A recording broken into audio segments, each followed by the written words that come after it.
Ready? Mm-hmm. Hello, hello.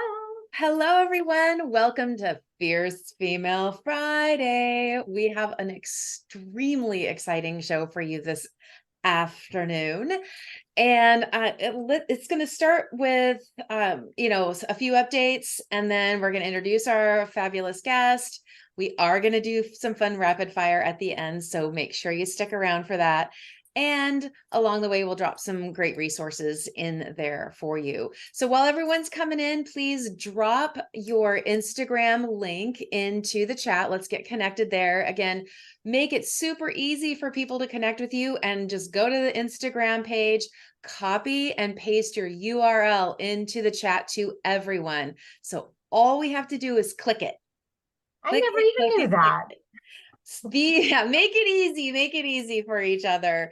And in that line, I decided today, instead of my normal, like, what is my title around here, I thought I would read my Instagram bio to introduce myself. It's kind of weird when you read it out this way, so bear with me. Okay. Gosh, now I have to look up mine. Are you going to look up yours, Sarah? I'm so glad you are. Yay. Okay. But it's not going to be as fun. I So already know. Mine says intuitive guide, sacred space creator, community builder, author, lover of wild women, soul sessions, haikus, books, moxie, magic, the moon, tea, and wine. So that is me in my Insta profile. I'm sure we'll be sharing everyone else's as we go. It is kind of fun to read it out loud, everyone.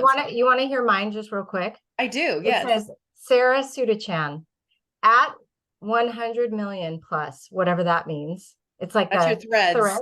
Okay, that's whatever that means. Yeah. And www.iamwomanup.com. That's my bio. All right, there you go.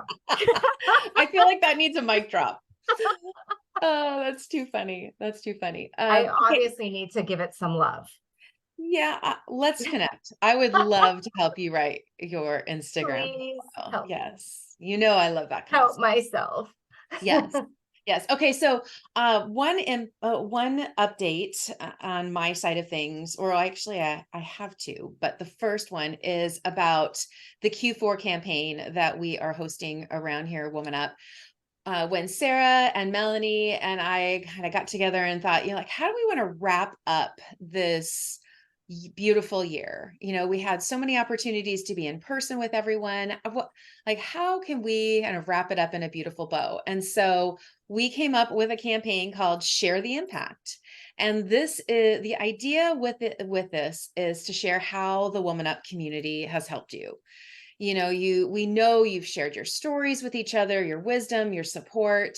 So let's all lean in and celebrate the successes and finish the year grateful as we step into 2024. So you just have to head on over to the website. We'll drop the link in the chat. Don't worry. And answer, think about these questions, like, how has the WomanUP movement impacted your life? What changes has it inspired in your business? Who have you met that has guided or mentored you? You'll find all of that over in a super easy form over on the website at iamwomanup.com/share the impact. Again, making it super easy for you. So please do that for us. We're going to gather all of those in a doc and start sharing them in the feed so that you can all celebrate your successes with each other. And then second big update is, please mark your calendars. Leslie has her next Coffee and Conversations set. It will be on 10/27. And she is interviewing Dr. Jessica Lautz. So for those of you who think, I know that name, why do I know that name? She's the Deputy Chief Economist and VP of Research at the National Association of Realtors. This woman is in the thick of data, and you know that one of our pillars here at WomanUP is data and research. So we're really excited for them to talk about how she got there, what it's like being in that role that is like real estate, the same thing in economics where it's highly male dominated, So we're gonna have a cool conversation with her through Leslie on, again, on 10/27. It'll air right here on Zoom at 2 p.m. on 10/27. So please, please be there. And then just one last reminder, we are going to do rapid fire today with our special guest. So if you want to hear it, stick around. Sarah. Okay, so I will not use my Instagram introduction because I need to fix that. I'm Sarah Sudachan. Welcome everybody. I work for CAR. I'm Senior Vice President and Chief Strategy Officer for the association. I've been there 22 plus now years. And I am proud co-founder of this amazing community, WomanUP. And I think the only update I have to share today, and it really is about our special guest, and that is CAR and WomanUP are so incredibly proud to be a part of, to have been asked, to have been called and video messaged by our very own special guest, Erin Morrison, to come alongside the LGBTQ plus Real Estate Alliance to be a part of the Stop Hate in Real Estate campaign. And we are so excited. And I think I told Erin this, I texted her right away because I sent the information to our CEO, and within seconds, he was like, absolutely, let's jump on board. Anything we can do to support. And so it was all in, and we are super supportive. I can't wait to do more. And the website, I know Erin will share it, but we'll put it in the chat, but it's stophateinrealestate.org. And if you are a CAR member, or if you're not, you could go to car.org and find our press release on the main page as well. So that paves the way for our wonderful introduction of our guest, Deborah. Yes. All right. Let's dig in. So I really want everyone to just take a moment, take a deep breath wherever you are, and get yourself centered back into this conversation, because you are going to be inspired as we welcome Erin Morrison to the show. With over 2 decades of experience in the field, Erin's journey from petroleum landman, okay, we got to know what that is, to accomplished realtor and investor in Austin, Texas, it's nothing short of extraordinary. You may recognize Erin from the WomanUP stage. So for those of you who are with us at the retreat, you know you are in for a treat. Erin's impact extends beyond her professional achievements. In addition to being a real estate expert, she's also a passionate advocate for diversity and inclusivity. Erin's commitment to making the real estate industry a more inclusive space is exemplified through her involvement in the Austin Board of Realtors Diversity Committee. Moreover, her role as the 2023 president of the LGBTQ Real Estate Alliance at the national level, it truly underscores her dedication to fostering a diverse and welcoming community. When she's not empowering others through real estate, Erin finds joy in spending quality time with her wife and daughter. And foodies, lean in a little closer. Erin knows the value of savoring life's moments and lives that out loud by trying new restaurants with friends. So if you're going to Austin, make sure you connect with Erin, because clearly she knows where the good places to eat are. Her adventurous spirit also leads her to explore the world through travel and hiking, all while maintaining a healthy and active lifestyle. Welcome, Erin. Well, thank you so much. I would like you to also write my bio and my for my IG, my social, my website. You are so wonderful with just, you're a wordsmith. It's beautiful. Truly, Oh, truly great. wonderful. It's I fun to couldn't see agree more. ourselves through other people's eyes, right? Yes, yes. You make me look good, so thank you. And that's Deborah's honest to God strength.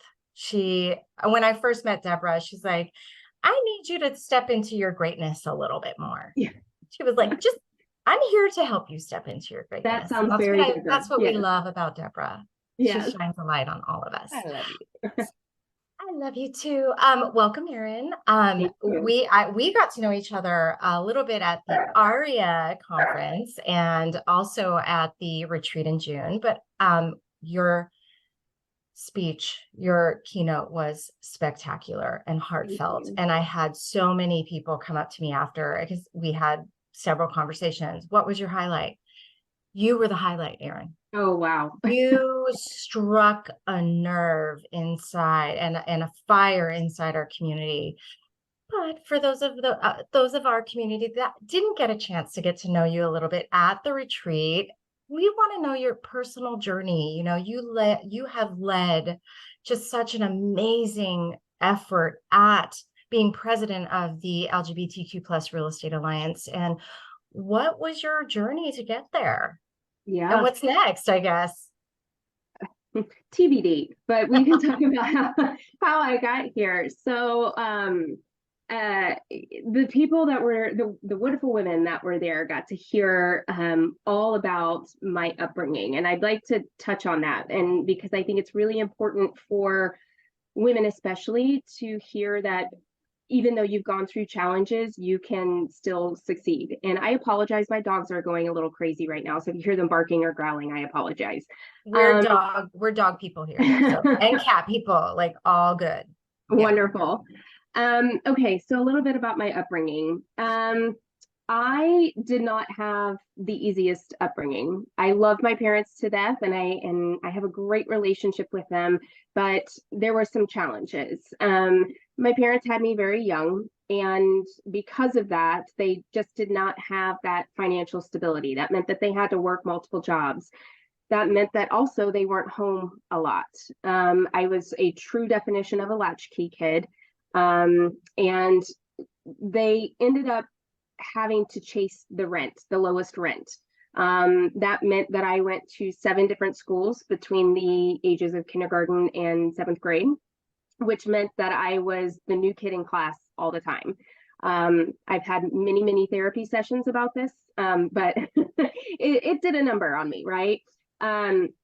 Because we were always chasing the lowest rent, we didn't live in the best areas. And one area I'm thinking of in particular, outside of Houston, it was just riddled with gang activity. There was a lot of horrible things that happened. My younger sister had a friend whose family owned a convenience store right down the street, and they were all shot execution style. My dad had a gun pulled on him during a hijacking. I was sexually assaulted at a really young age. I'm a survivor of multiple rapes. And once I got out of high school, I didn't have a lot of direction. Again, my parents worked a lot. They didn't know how to properly guide me, I think, to go from high school into higher education. And I had nothing in front of me, no future. So I moved out and got associated with some people that I thought were friends. And to this day, I still communicate with them, and a lot of them are doing very well.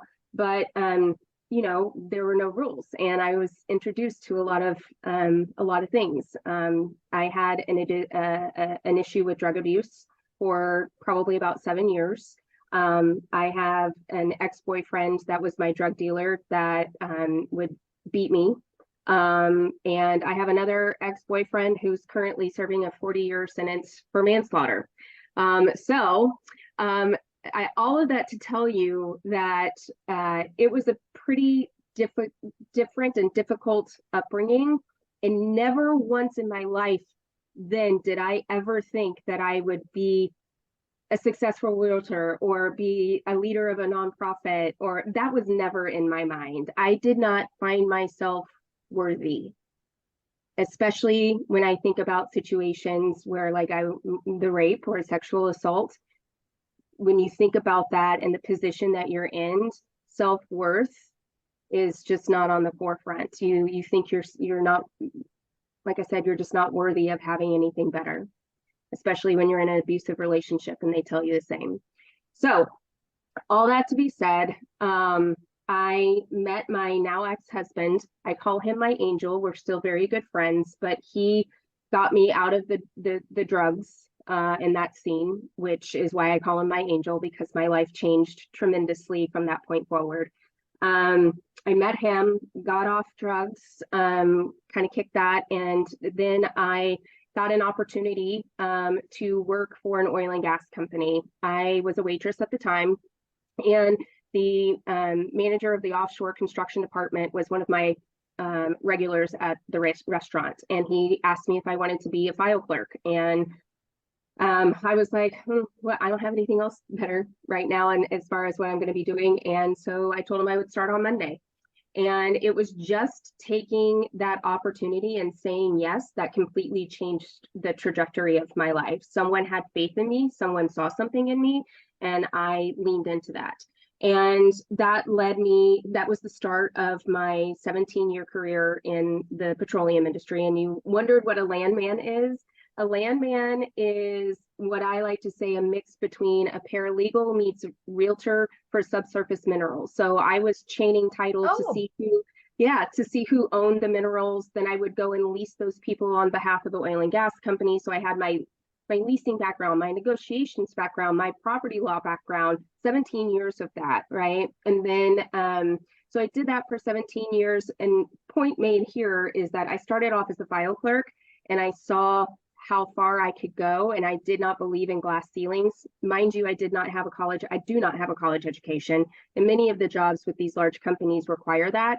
And I did not take that as Bible, and I did not take that as an excuse. I always challenged it, and I got grandfathered into that. And because I refused, I was like, this is not okay. I have more experience than the people you're asking me to train as interns, and you're paying them this salary. At any rate, I digress.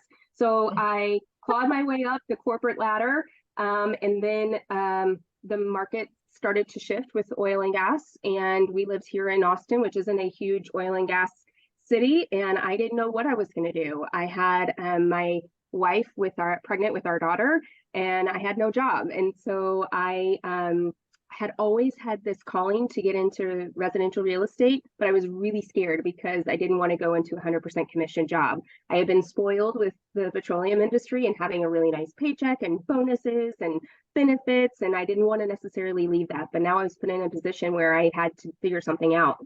And that probably was the best thing that could have ever happened to me, because I didn't have a plan B. I had nothing else to fall back on. So it just gave me fire to really succeed in my real estate business. So I started as a residential agent in 2016.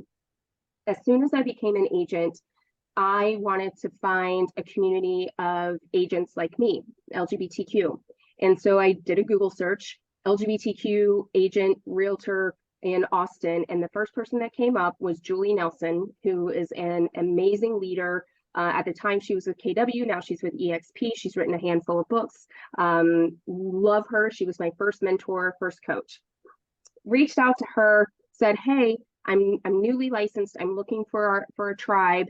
Can we meet for coffee?" She met me for coffee, and she said, "We really don't have anything here, but there is this organization called the National Association of Gay and Lesbian Real Estate Professionals that exists, and we don't have an Austin chapter. We could start this together."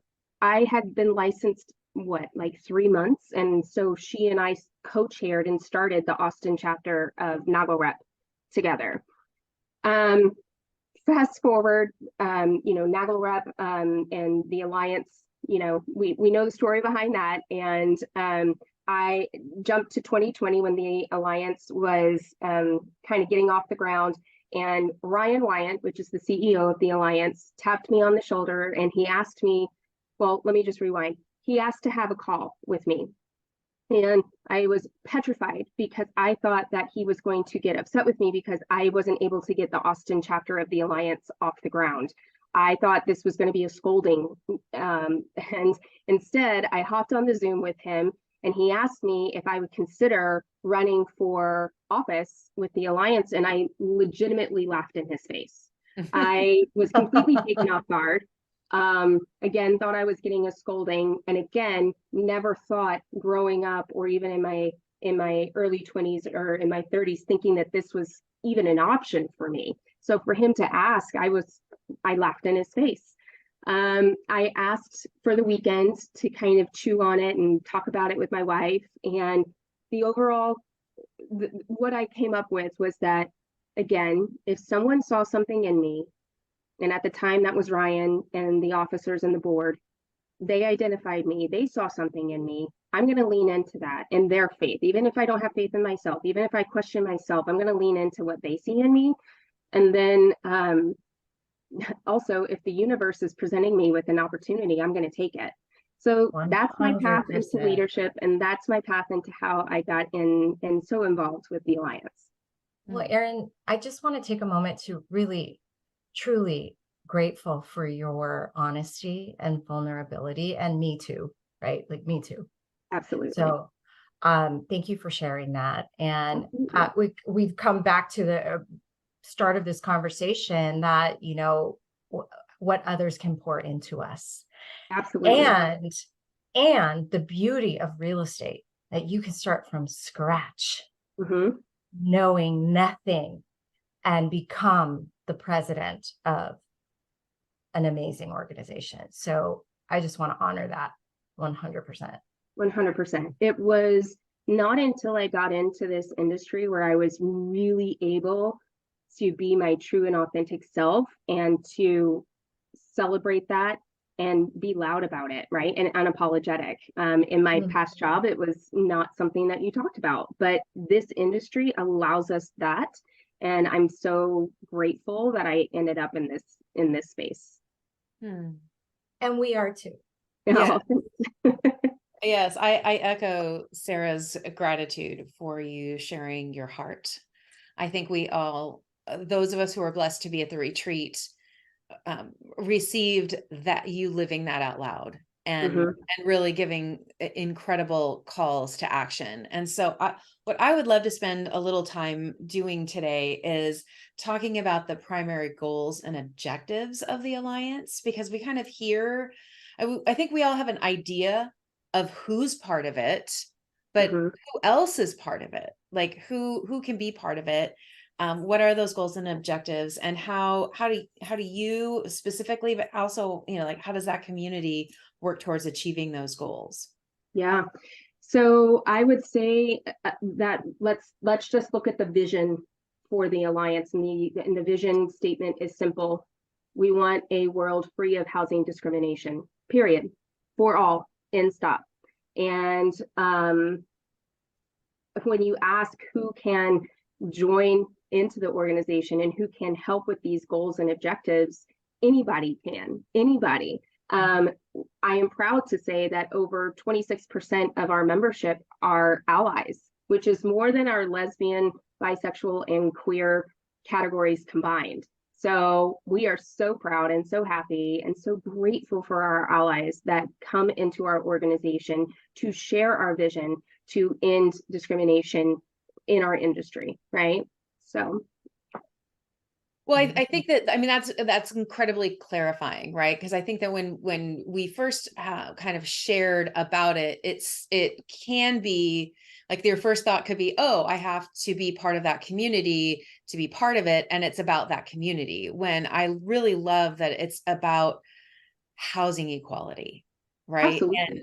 And I think we've learned over the years, especially these last 5 or 6 in particular, that the under highlighted voices of the past are the ones who are leading the change, whether that's the LGBTQ community, our Black brothers and sisters, women in general. The people who have kind of been pushed aside from the mic are leaning in and taking on some really awesome not only movements, but really like just topics in general that have been so kind of taboo to talk about out loud and or really uncomfortable. And I think housing equality is one of those, because it's like we have this part of our industry that's like, buy a house, buy 2, buy 10, be an investor, own all this property. And then we're like, well, that's also part of why people can't get into their first house. So how do we kind of manage that? So how do the resources and structures that the Alliance puts forward, how do they help you achieve getting equality, like actual true equality for people around housing? What does that look like? Ooh, that's a loaded question. So to educate those that are watching or listening, and the LGBTQ plus community does not have federal protections, and that is a common misconception out there. Now, they thought that with the Act of 1968 that we would be protected under there, but we're not. We do have a temporary Band-Aid right now. We had the Biden administration, which came in and wrote an executive order. We also have an interpretation of HUD that says sex is to include sexual orientation and gender identity, but neither one of those are law, and both of those are temporary and can be removed at any time. So when you're asking about how we get equality, that's hard, right? Because from a federal standpoint, we really aren't recognized that way. And when you look at a map, there's 30 states that do not offer protections for our community when it comes to housing discrimination. So I guess my answer to your question is that we just bring awareness to the members, to the realtor associations, to anyone in real estate as a whole in the industry, and we just stay vocal and stay loud and say that this actually does exist. It's very prevalent and we need help. The true answer to that is we need to pass the Equality Act. But that's, you and I both know that's taken decades, and I'm not sure that's going to happen in the immediate future, but we can at least be vocal and we can be loud and we can say that this is not acceptable and ask people to kind of join us in our mission and sharing our message. That's good. And I think you did that. I mean, you absolutely did that with the first step. And maybe this is not the first step, but it's the first step that we came alongside you. And so we're so proud to with the Stop Hate in Real Estate. And what we did in that press conference is you invited 3 housing refugees, right? They fled an area where their children, their families were being, and you talked about this at the last WomanUP, their families were being targeted.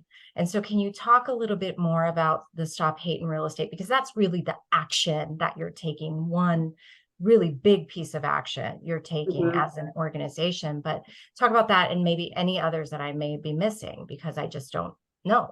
Yeah. So the way that let's go back, because Stop Hate didn't happen when I first was considered for office, or even when I was president-elect.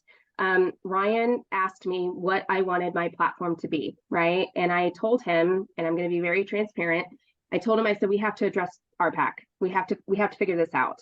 And it is no secret that our organization has asked and challenged NAR and RPAC to better vet candidates that they're endorsing, because some of these candidates in states like Texas and in Florida are writing very harmful legislation towards our community, which is kind of hypocritical in our eyes, because we are protected classes under NAR, and yet we're endorsing candidates that are actively writing legislation against those protected classes. Yeah. So I knew that we needed to try and address that, right? So that was step number 1. But I quickly learned after getting into this space and after having great conversations with NAR and with RPAC that is not something that's going to be immediate.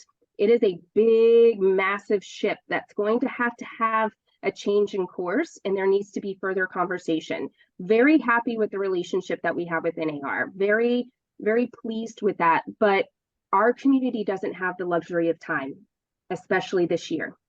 Yeah. And so what else can I do? What else can I do if I'm not able to go this direction? How else can I make a difference? And it was like, well, we need an army. We need an army of voices. We need to, we are seeing so much divisiveness and hate in our country right now that there are many of us that are waking up every morning to a headline of Asian hate, another, sexual assault or LGBTQ hate crime. And while we may not understand the nuances and the challenges that each of these individual communities have gone through, our goal is the same. Our goal is to end discrimination, right? So I have this dream, and maybe it's a fantasy, maybe it'll come out to fruition, that we can change the world through real estate. We are influencers in our community, and we have such a powerful voice. And if we collectively come together and say enough is enough, I, in my bones and my heart of hearts, believe that we can really change the way that this country is going. 100%. And I agree with you wholeheartedly. Look, I'm staff for an association of realtors that sends thousands of realtors to the Capitol in Sacramento to lobby for housing, home ownership, and our things that help our members, right? Mhm. And I think that you touched on it, right? I think it's, and this is so important. We often get, well, we don't have enough, people who are volunteering their time. It does take time. It takes time, and it takes an effort to get diverse voices at the table Mhm. and representation of your communities at the table. So I do think it's important that you touched on that Stop Hate in Real Estate is drawing attention to that, Mhm. and that all of us know here in this community that it's important to show up and be a part of these conversations, not just say, sorry, I'm not going to do it because I can't do anything. You can, and you are showing that, full stop.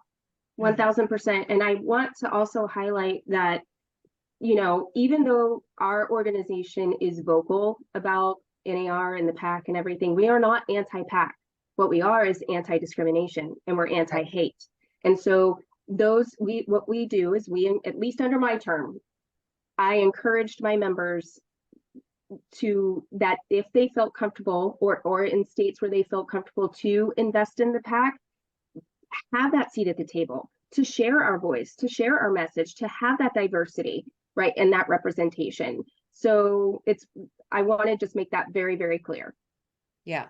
Yeah. Well, and that's good clarification, because I think I mean, the elephant in the room, we all know that stuff's happening at NAR. And so like how we all navigate these things, we have the power inside this community. We know it. We have emotional intelligence in spades. We know how to give each other grace. We know how to sit down and actively listen to each other. I think where before we move on from Stop Hate, I want to talk about the actionable things people can do, because one of the things we've learned inside the WomanUP community is it's great to raise awareness that we need more women in leadership, that we need better equality and protection for specific groups. But people get paralyzed when they hear that there's big change coming. So are there one or two action steps, whether it's inside the pledge, your vision for the pledge of Stop Hate in Real Estate, or any of the other programs that you've got that you feel like you could just whisper over us, right? Like Yeah. plant some seeds of ways that we can actually help. Yeah. So this is multi-layered. Obviously, go to stophateinrealestate.org, read the pledge. If you agree to it, and if it resonates with you, we do ask that you sign the pledge and that you share with all of your real estate peers as well. The next thing I would say is, from our organizational standpoint, get educated.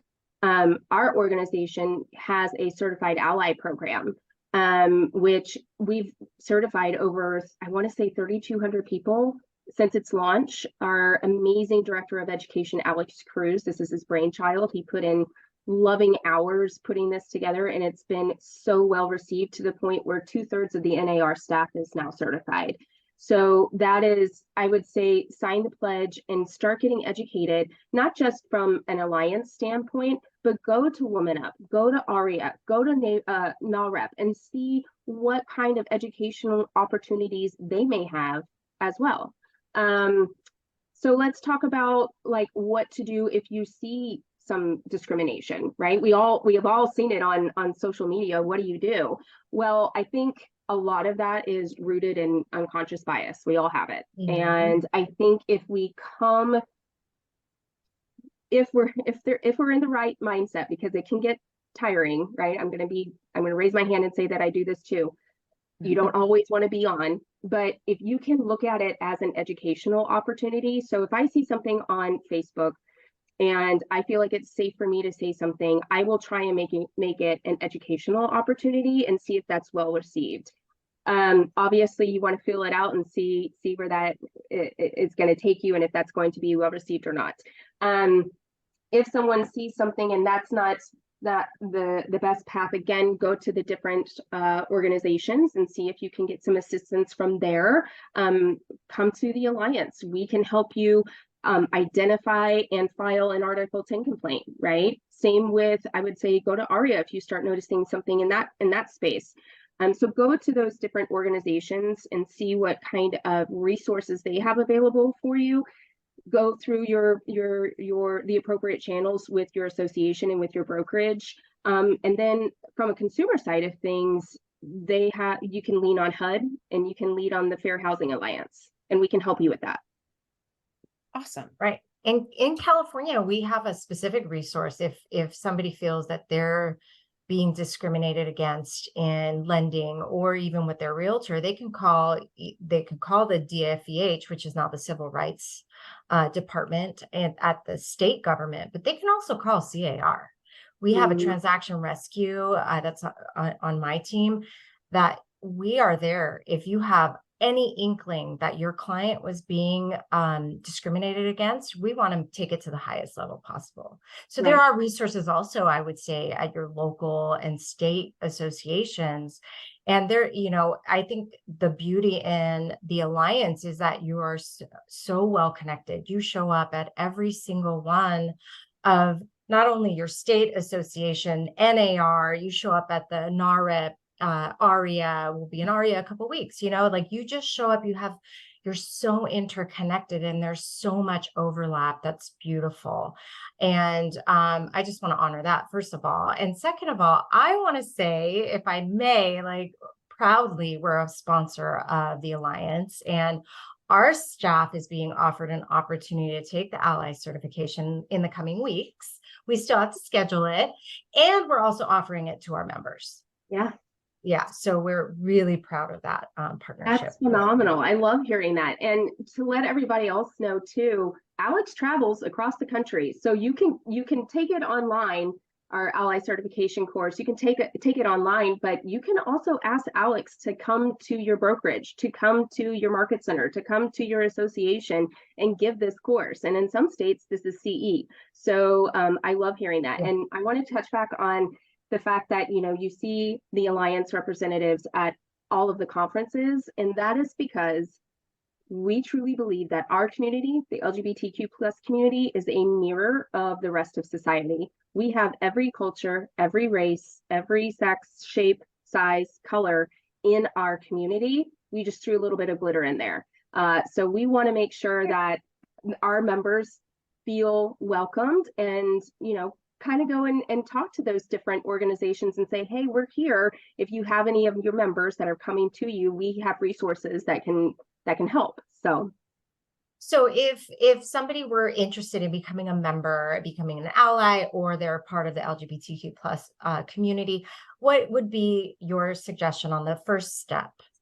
Yeah, so our membership is open to anyone that has a hand in a real estate transaction. While the majority of our base is our realtors and real estate agents, we also have lenders, interior designers, inspectors, appraisers, right? Attorneys. So if you have your hand in a real estate transaction, we'd love to have you as a member. Membership is $200 for the entire year. So basically, one really nice night out will get you the same as a year-long membership with us, right? Especially due to inflation, right? Exactly. Like one night out, one dinner. So we do have that, and the membership is really unique in that a portion of the dues go directly to your home chapter. So I'm going to use Austin as an example. I pay $200. A portion of that is going to go right back to the Austin chapter so that they can put on bigger and better events for the members. So there's that. You get access to the referral network, which we all want business, right? And let's talk about that. So from a consumer side of things, we are really excited to have launched LGBTQ+homes.com this year. This is a consumer-facing website. This is where consumers can come and get home buying information, watch the home buying seminar that we have. They can look for people in our industry that are in our organization to pair up with to help them through their home buying or selling journey. And this is really important this year because, as you mentioned, Sarah, we're seeing a queer migration, right? And so consumers out there, we're skeptical. We want to make sure that whoever is our service provider is going to see and respect and hear us, and that it's going to be a safe process. And so from a consumer standpoint, going to that website and then being matched with our members, right? So that's the benefit. They can be guaranteed, well, they can rest assured that they're going to have a stress-free of a transaction as possible with working with somebody that is either a certified ally or is part of the community. So if I can just touch on those families that were so generous in sharing their story real quick. I think the one takeaway was that they found a place of belonging and safety with their realtor, right? Do you want to elaborate on that? Because it was just so beautiful to see how like they were at their wits' end. And you said earlier, you are truly changing lives through real estate. These families were touched and their lives were changed because of the alliance, because of the realtor that helped them, because of where they were and where they moved to. And I just want to take a moment to not only honor that, but honor what you're doing at the alliance and your passion for it. I mean, it is really truly changing lives. It is. And, you know, I told Ryan and Mary and David maybe 6 months ago, like, we're the new frontline workers. And it's not something that I think any of us were anticipating or necessarily wanting, right? But we are now on the front line. We're the first people that the consumers talk to. And we're seeing this in real time happening. And it is just, to your point about them feeling so safe with their realtor, that's what I want to highlight as far as the LGBTQ+homes.com and our membership is that is what the community and the consumer is needing at this time. Anybody can sell them a house or sell their house. What they need are people that understand their fears, that understand and find them as to be legitimate, right? And to feel seen and heard and protected, right? There is an agent who is an ally here in Austin who's helped, I think, 3 people move out of Austin so far. And she's working with another set of clients right now who begged her, please do not put our listing on the MLS because we're getting harassed by multiple neighbors. And we don't want them to know that we have our home on the market. We don't want a sign on the yard. Don't put a lockbox on the door. Please market this off market and see what you can do. Like, that's the reality of what we're dealing with right now. So it's so incredibly important what we're doing with the LGBTQ+ homes and connecting them with these agents and professionals. It's, like you said, life changing. Yeah. Wow. Oh, my heart aches that we're in 2023 heading into 2024. There's still so many human beings that are fighting these battles. And I appreciate the calls to action, the ways that we can get involved. We'll make sure to drop all of the links in to Stop Hate, to the Alliance, to the education page, to the LGBTQ+homes.com new page that you saw, that you just shared. Because I think that if we can all have a resource catalog, you know, an arsenal, if you will, that has all of these links and a place where people can go, that helps us feel less helpless. Yeah.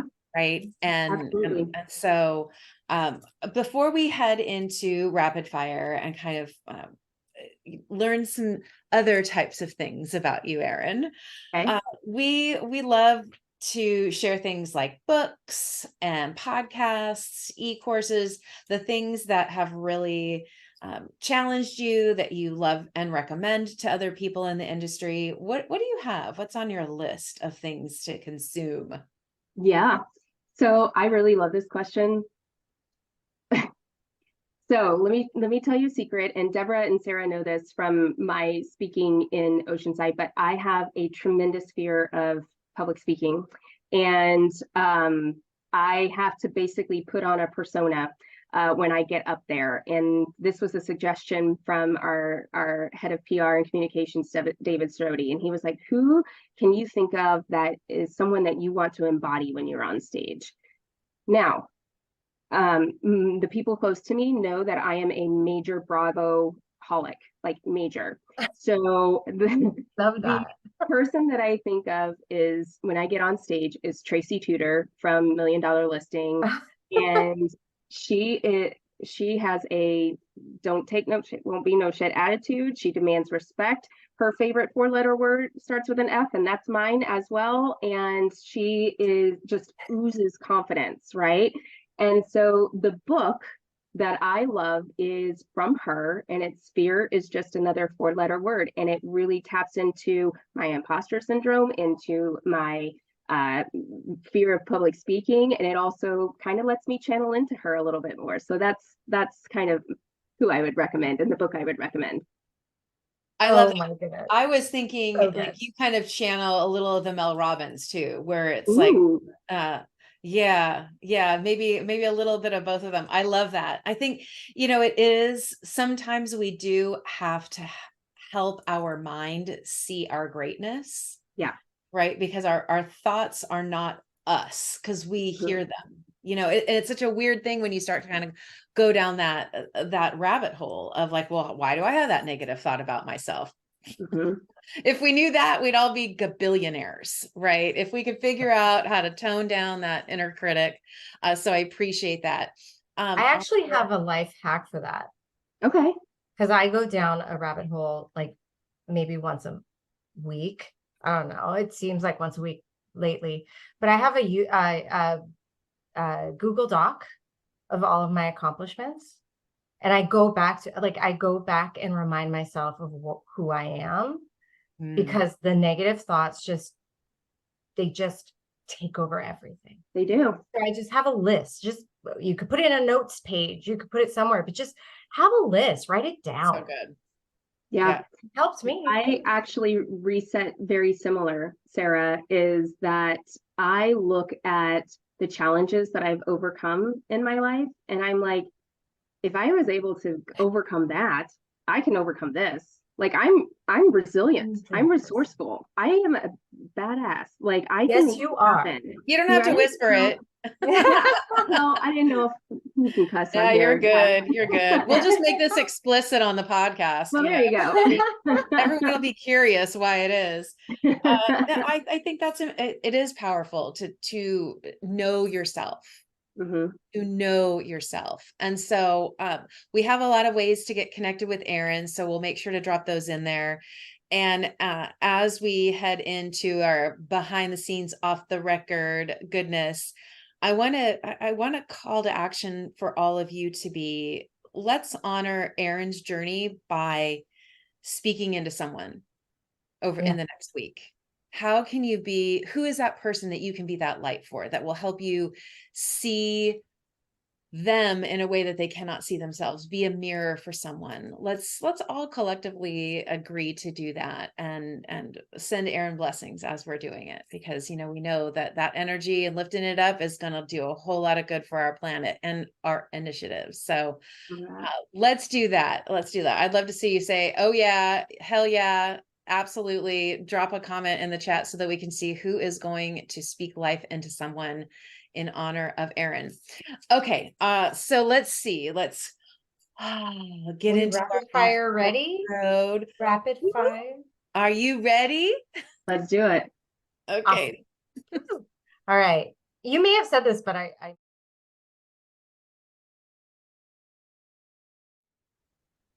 find people that believe in you even when you don't believe in yourself.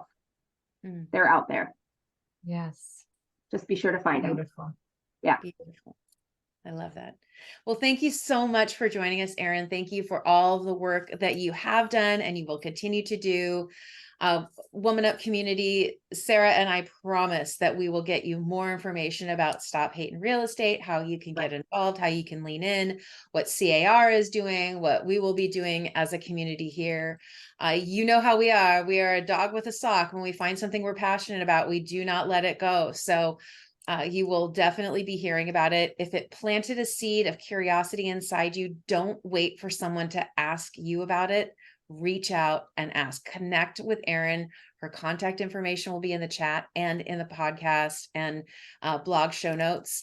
So there is definitely ways for us to help you, help her, help the community and the industry and world at large. Thanks for sharing time with us today. Sarah, any last words you've got? No, thank you so much, Erin. Thank you to the Alliance for our continued partnership, and have a wonderful weekend, everybody. Yes, yay. Bye, Thank you everyone. so much. Bye.